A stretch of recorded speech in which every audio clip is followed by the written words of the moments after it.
अस्सलामुअलैकुम गाइस, कैसे हैं आप? उम्मीद करते हैं आप सब खैरियत से होंगे, खुश होंगे और हमारी दुआ है कि आप हमेशा खुश रहें, हंसते और मुस्कुराते रहें। मेरा नाम है रहमान अनवर, मैं हूं और मैं जफर इकबाल। और देखने जा रहे हैं लोकसभा इलेक्शन रिजल्ट। तो करते वीडियो स्टार्ट और देखते हैं।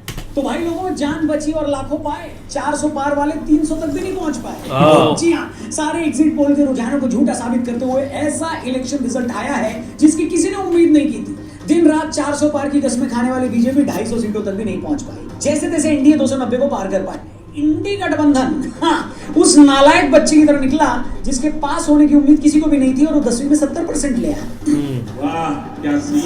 चुनावी रिजल्ट आते ही ऐसे ऐसे कांग्रेसी नेता बाइट देने टीवी पर आ गए जिनके बारे में बहुत सारे लोगों को लग रहा था कि शायद वो कोरोना की दूसरी वेव में निकल गए। 100 सीटें जीतकर कुछ कांग्रेसी नेता तो इतने ज्यादा जोश में आ गए कि वो देश को ये बताने लगे कि सरकार बनने के बाद वो क्या क्या करेंगे। फिर किसी ने उनके मुंह पर ठंडा पानी मारकर उनसे बोला कि अरे ओ चचा, अरे ओ 100 सीट वाले चचा, तुम्हारी सीटें बड़ी हैं मगर बैठना तुम्हें विपक्ष में ही है।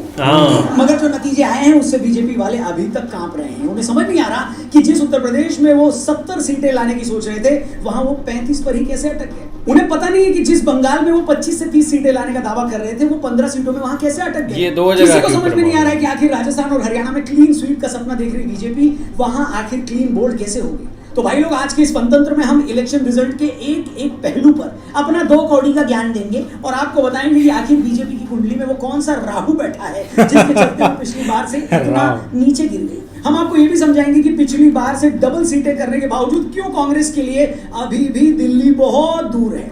तो आइए युगों युगों से चली आ रही हमारी परंपरा का निर्वाह करते हुए पहले केजरीवाल जी से परमिशन लेते हैं, फिर शुरू करते हैं। सर, इजाजत तो है? करो ना भाई, हम भी परेशान हो गए, करो फिर।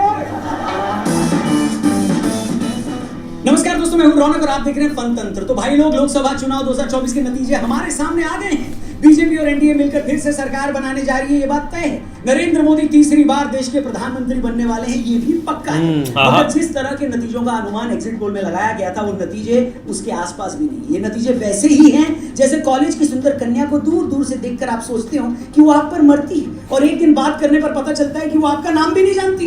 इस बार के एग्जिट पोल और असल नतीजों में इतना ही क्या तो हुआ ये कि अपने दम पर 350 सीटें जीतने का दावा करने वाली बीजेपी की 240 सीटों के आसपास ही बैटरी डिस्चार्ज हो गई। दूसरी तरफ जिस कांग्रेस पार्टी को कोई घास भी नहीं डाल रहा था और जिन राहुल गांधी के लिए लोगों ने अपनी तरफ से बैंकॉक के एक धर्मशाला में कमरा भी बुक करवा दिया था, वही राहुल गांधी कांग्रेस के लिए छप्पर फाड़ रिजल्ट लेकर आए हैं। पिछले 2 इलेक्शन में 60 सीटों से पहले ही टें बोल जाने वाली कांग्रेस 100 सीटों के करीब जिस इंडिया अलायंस को कोई 150 सीट दे रहा था वो बेलगाम घोड़े की तरह 225 से पार चली गई। शाम होते होते बीजेपी को ये समझ में आ गया कि अगर यूपी की तरह 1-2 स्टेट में और गड़बड़ हो गई होती तो 400 सीटें आना तो दूर, खाने के बाद डकार आना भी मुश्किल हो जाता। अकेले उत्तर प्रदेश में बीजेपी की ऐसी रुपया डुबोई है कि बीजेपी अपने दम पर सत्ता में आने से चूक गई। जिस उत्तर प्रदेश में बीजेपी वाले इस बार 70 पार जाने की डंके पीट रहे थे, वहां सपाइयों के हाथों उनकी ऐसी पिटाई हुई है कि वो 35 के आसपास ही क्या हो गए राहुल जी, खत्म। वो तो भला हो उड़ीसा जैसे स्टेट का जहां पर बीजेपी पहले से 8-10 सीटें ज्यादा ले आई, वो तो भला हो एमपी और गुजरात का जहां बीजेपी क्लीन स्वीप कर गई, वरना तो यूपी से लेकर महाराष्ट्र तक और राजस्थान से लेकर बंगाल तक जनता ने उससे जो बेवफाई दिखाई है उसमें उसकी सरकार भी जा सकती। तो इससे पहले कि हम डिटेल में जाएं कि आखिर बीजेपी से कहां चूक हुई जो इस बार उसे इतना नुकसान उठाना पड़ा और इस जीत में भी इंडी गठबंधन के लिए क्या सबक छिपे हैं, उससे पहले आपकी थोड़ी कमाई करवा दूं। कहना कि हर इंसान का अपना खुद का ओपिनियन होता है, अपनी खुद की राय होती है। बस अपनी राय यहाँ वहां वेस्ट मत करिए। प्रोमो पर हाँ या ना में ओपिनियन देकर लाखों रुपए जीत सकते हैं आप। डिस्क्रिप्शन में प्रोबो ऐप का लिंक दिया, उस पर क्लिक करके डाउनलोड करके मेरा कूपन कोड लगाइए, 500 रुपए तक का वेलकम बोनस मिलेगा और कई सारे सवाल सिर्फ हाँ या ना में आपको प्रोबो पर अपना ओपिनियन देना। जैसे एक सवाल मिलेगा कि वर्ल्ड कप चल रहा है, क्या 5 जून को इंडिया आयरलैंड के सामने जीतेगी, यस या नो? क्या 8 जून को न्यूजीलैंड अफगानिस्तान से जीतेगी, यस या नो? ऐसे आसान से सवालों के जवाब देकर जीतिए लाखों रुपए मर्सिडीज और महिंद्रा थार, और जीतने के बाद उसे आसानी से विड्रॉ भी कर सकते हो। और क्या लोगे मेरे यार, जल्दी से प्रोबो डाउनलोड करो, डिस्क्रिप्शन में लिंक दिया। वीडियो में आगे बढ़ते हैं। देखिए, बीजेपी अगर पिछली बार से 50-60 सीटें कम लाई हैं तो इसके गणित को समझने के लिए आपको कोई मैथ की ट्यूशन लेने की जरूरत नहीं है। मोटे तौर पर यूपी, राजस्थान, बंगाल और महाराष्ट्र में बीजेपी के खराब परफॉर्मेंस ने उसका कूड़ा कर दिया। पिछली बार की 62 सीटों के मुकाबले बीजेपी इस बार अगर यूपी में 25-30 सीटें कम लाई हैं तो इसके कारण सामने आए हैं। बीजेपी ने ऐसे ऐसे कैंडिडेट को मैदान में उतारा जिन्हें जनता तो क्या उनके घर वाले भी पसंद नहीं करते थे। इसके अलावा बीजेपी के 400 पार के नारे पर विपक्ष ने यह माहौल बनाया कि अगर बीजेपी को 400 सीटें मिल गई तो मोदी जी संविधान बदल देंगे, आरक्षण खत्म कर देंगे और मोदी जी तो आपके तंदूर से आपकी रोटी भी चुरा ले जाएंगे। और इन सब से ओबीसी और एससी में डर का माहौल बनाया गया और बड़े लेवल पर बीजेपी के खिलाफ वोट पड़े। इसके अलावा समाजवादी पार्टी ने टिकट देने में काफी समझदारी दिखाई। मायावती ने ऐसे कैंडिडेट्स उतारे जिन्होंने आखिर में बीजेपी के ही वोट काटे। साथ ही पेपर लीक और अग्निवीर जैसी योजनाओं से भी जो यंगस्टर्स थे वो बीजेपी से नाराज दिखाई दिए। इसी तरह राजस्थान में भी बीजेपी ने जहां पिछली बार 25 में 25 सीटें जीती थी, इस बार वो सिर्फ 14 सीटें जीत पाई। यूपी की तरह यहां भी गलत टिकट वितरण, ज्यादातर जगह तो गलत कैंडिडेट की वजह से लोकल समीकरण बिगड़े और बीजेपी को हार झेलनी पड़ी। शेखावटी रीजन में जाटों की नाराजगी, SC/ST वोट का बीजेपी के खिलाफ जाना, ये बड़ा फैक्टर साबित हुआ। महाराष्ट्र में पिछली बार बीजेपी और शिवसेना मिलकर लड़े तो उन्होंने महाराष्ट्र के 48 में से 41 सीटें जीती थी, लेकिन इस बार एकनाथ शिंदे गुट की शिवसेना और अजित पवार की एनसीपी के साथ जाने का बीजेपी के डिसीजन को जनता ने ठेंगा दिखाया और बीजेपी को महाराष्ट्र में 20 सीटों के करीब नुकसान उठाना पड़ा। लेकिन बीजेपी के लिए सबसे सरप्राइज हार हो गई बंगाल से। पार्टी को उम्मीद थी कि वो लास्ट टाइम की अपनी 18 सीटों की जो टैली थी उसको इंप्रूव करेगी, लेकिन इस बार बंगाल में वो 10-1 सीटों के आसपास ही सिमट गई। कुल मिलाकर इन 4 स्टेट में जो लॉस हुआ, बीजेपी उसे उड़ीसा जैसे स्टेट में मिले 10 सीटों के गेन से भर नहीं पाई। मगर जैसा कि हमने आपको बताया, गुजरात, MP, बिहार, छत्तीसगढ़, दिल्ली, उत्तराखंड और हिमाचल जैसे राज्य ने 2019 की तरह इस बार भी बीजेपी की झोली भर भर कर सीटें थी। इसके चलते बीजेपी 240 सीटों का आंकड़ा पार कर गई और टीडीपी, जेडीयू और एलजेपी के अच्छे परफॉर्मेंस की वजह से एनडीए बड़े आराम से 272 के मैजिक फिगर को पार कर गई। सहयोगी भी अगर बीजेपी की तरह बीच गए होते तो बीजेपी का रायता फैल सकता था। अब सवाल ये है कि इस इलेक्शन रिजल्ट में कांग्रेस और इंडी गठबंधन वालों के लिए मैसेज क्या है। अब आप इसको ना 2 तरीके से देख सकते हो। देखने का नजरिया एक ये है कि जो कांग्रेस पार्टी पिछली बार 55 सीटों के आसपास जीती थी, इस बार वो 100 को टच कर गई। आखिरी बार कांग्रेस ने जब 100 सीटें जीती थी तब ऋषभ पंत पापा की साइकिल पर बैठकर स्कूल जाते थे और अमूल का 1 लीटर दूध 10 रुपए का आया करता था उस टाइम। इसलिए उनका खुश होना तो बनता है। जो यूपीए पिछली बार 130 सीटें जीत पाई थी, अगर इस बार वो 230 सीटें जीत गई है तो उनका तो भैया कांच पर नाचना बनता है। मगर अब मैं जो कहने वाला हूं वो बीजेपी और कांग्रेस दोनों के सपोर्टर्स एकदम ध्यान से सुनेगा, ठीक है। और बात ये है ना बॉस कि भले ही बीजेपी की 40-50 सीटें कम आई, मगर सरकार तो अब भी एनडीए की बन रही है।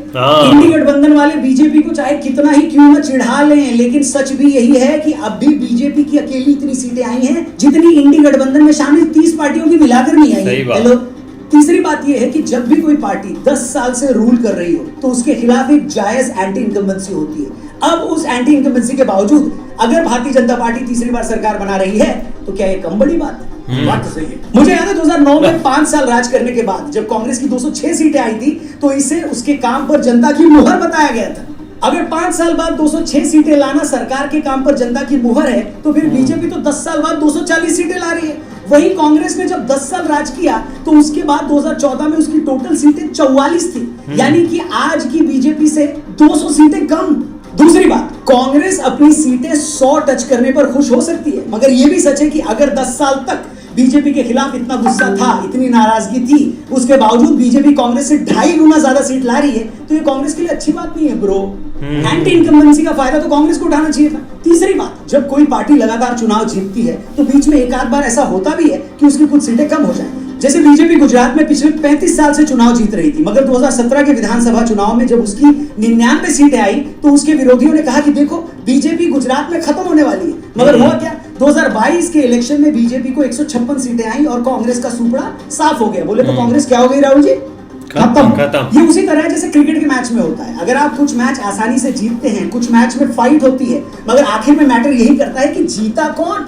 तो भाई सच्चाई यही है कि जीती तो इस बार भी बीजेपी ही है। कांग्रेस को भले ही 100 सीटें मिली, इंडी गठबंधन भले ही 225 को टच कर पाया, इससे उन्हें एनर्जी भी मिलेगी, लेकिन यह भी सच है कि क्रिकेट मैच की तरह अगले चुनाव में उन्हें भी फिर से 0 से स्टार्ट करना पड़ेगा। और जहां तक बीजेपी की पॉलिटिक्स का सवाल है, एक बात के लिए तो उनकी तारीफ करनी पड़ेगी कि वो अपनी गलतियों से सीखते बहुत जल्दी है। बीजेपी सरकार को यह सीखना ही पड़ेगा कि जनता को यह बात पसंद नहीं आई कि आपने किसी से भी गठबंधन कर लिया, दूसरी पार्टियों से आए लोगों को टिकट दे दिया। बीजेपी को यह भी समझना होगा कि जब आपको अपनी वेलफेयर स्कीम पर भरोसा है, आपको अपने टॉप लीडर पर भरोसा है, तो फिर बाकी की चालाकियों से बचना चाहिए। तो बस एक बार फिर से जो जीते हैं उनको भी बधाई और जो अच्छे से लड़े उनको भी बधाई। मगर ये अफवाह कौन फैला रहा है कि हारे जीते चाहे कोई भी, आखिर में सरकार नीतीश कुमार की बनती है। हमारा सारा विश्लेषण ठीक है। बस ये ना पता लगे कि रात को नीतीश जी के अंदर आत्मा ने उन्हें कुछ और समझा दिया और सुबह झोला उठाकर वो किसी और गठबंधन में चले गए। इसलिए मेरा एनडीए और इंडी गठबंधन के नेताओं से यही अनुरोध है कि भाई बार बार नीतीश जी को फोन मत लगाओ, बात करनी है तो उनकी अंतर आत्मा से बात करो, क्योंकि आखिर में सारे फैसले तो अंतर आत्मा ही लेती है। अगर हम गायब हो गए तभी हम फिर आपके साथ। बाकी आपके इस रिजल्ट पर क्या कहना है, क्या ओपिनियन है, कमेंट करके जरूर बताना।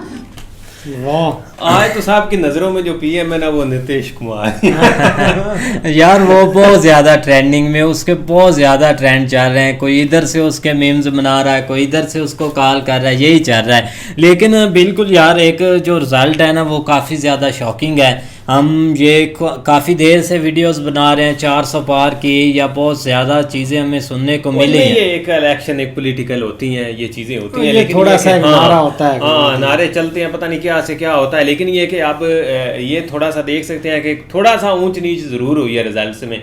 मतलब ये कि जो बंदे सोच रहे थे वो नहीं हुआ। दूसरी तरफ भाई आप जो मर्जी कर लेना, लेकिन प्राइम मिनिस्टर तो भाई पीएम मोदी जी, वो तो जाहिर सी बात है, वो तो उन्होंने, ये बहुत इंपॉर्टेंट चीज़ है। बाकी ये चीज़ें चलती रहती है। अब देखो ना कि एक हो जाता है, सबसे ज़्यादा एक यूपी का एक हुआ है, यूपी में जो एक थोड़ा सा चेंज हुआ है ना, ये कभी किसी ने सोचा नहीं था। क्योंकि हम योगी जी को जब से हम देख रहे हैं ना, उन्होंने भाई जितना परफॉर्म किया है, या एक दो ऐसे बड़े बड़े काम हुए जिसमें एक राम मंदिर या और बहुत सारी जो एक मतलब चेंज करके रख दिया है, एक लॉ एंड ऑर्डर का उन्होंने काम किया। उसके बावजूद लेकिन देखो ये कोई पता नहीं चलता, गेम किसी वक्त भी बदल सकती है। नहीं वाकई एक इलेक्शन पर आ जाए तो भाई एक सारा दिन आई काफ़ी एक चीज़ें ना उल्ट पुल्ट हुई हैं। जो एक सोच थी ना वो थोड़ी सी बदली है, लेकिन ऐसा नहीं कि बंदा एकदम से हर चीज़ ख़त्म हो गई है। थोड़ा सा इस दफ़ा हुआ है कि इंटरेस्टिंग इलेक्शन है। पहले तो वन साइडेड होता था एक, लेकिन इस दफ़ा थोड़ा सा ना काफ़ी, अब जहाँ से एक उम्मीद थी सीटों की उधर से नहीं उतनी निकाल पाए, लेकिन फिर भी भाई बहुत लीड है अभी तक भी। नहीं देखो ना, तो ये जो आरोप वगैरह लगते थे कम से कम उनसे तो जान छूटेगी ना, कि ये भाई मतलब इलेक्शन कमिश्नर के ऊपर, वो ईवीएम मशीन के ऊपर, या एक डिक्टेटरशिप का जो एक नारे वगैरह थे, कम से कम ये चीजें जो है ना वो बहुत पीछे रह जाएंगी। ये तो हर कोई मानेगा ना कि भाई इलेक्शन फेल हुआ है, क्योंकि जिस हिसाब से हर कोई जो है ना वो अब नजर भी आ रहा है कि खुश है, इस साइड के ऊपर जाओ तो वो खुश है, इस साइड के ऊपर आए तो वो खुश है। लेकिन ये कि कमाल का यार रिजल्ट, बिल्कुल काफ़ी यार एक ना अच्छा रिजल्ट चल रहा है। लेकिन ये कि अब देखेंगे नेक्स्ट, तब तक के लिए अपना ख्याल रखिए। Good bye, take